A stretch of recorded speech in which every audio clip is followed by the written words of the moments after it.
शिरूरच्या रस्त्यावर आज मृत्यूचा नंगानाच पाहायला मिळाला।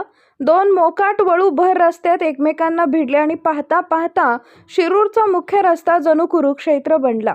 बघा हे चित्र, अंगावर काटा आणणारा हा थरार तब्बल पाऊण तास सुरू होता। लोक ओरडत होते, लाठ्या काठ्या आपटत होते, पण हे वळू कुणालाही जुमानायला तयार नव्हते। एक लाल आणि एक पांढरा, एकमेकांच्या जीवावर उठलेले हे बैल जोपर्यंत एकाचा पराभव झाला नाही तोपर्यंत मागे हटले नाहीत। पण आमचा सवाल हा आहे की या बैलवेड्या राजकारणात सामान्य जनतेचा बळी गेला तर त्याला जबाबदार कोण? शिरूर नगर परिषद झोपली आहे का की कुणाचा बळी जाण्याची वाट बघतीये? भर रस्त्यात असा थरार घडत असताना एखादा दुचाकीस्वार किंवा पादचारी या बैलाच्या तावडीत सापडला असता तर त्याच्या जीवाचं काय झालं असतं? मोकाट जनावरांचा बंदोबस्त करण्यात नगर परिषद अपयशी ठरली आहे हेच या घटनेतून सिद्ध होतंय।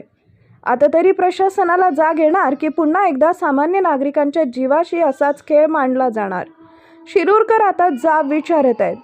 शिवशाही न्यूज प्रतिनिधी फैजल पठाण, शिरूर।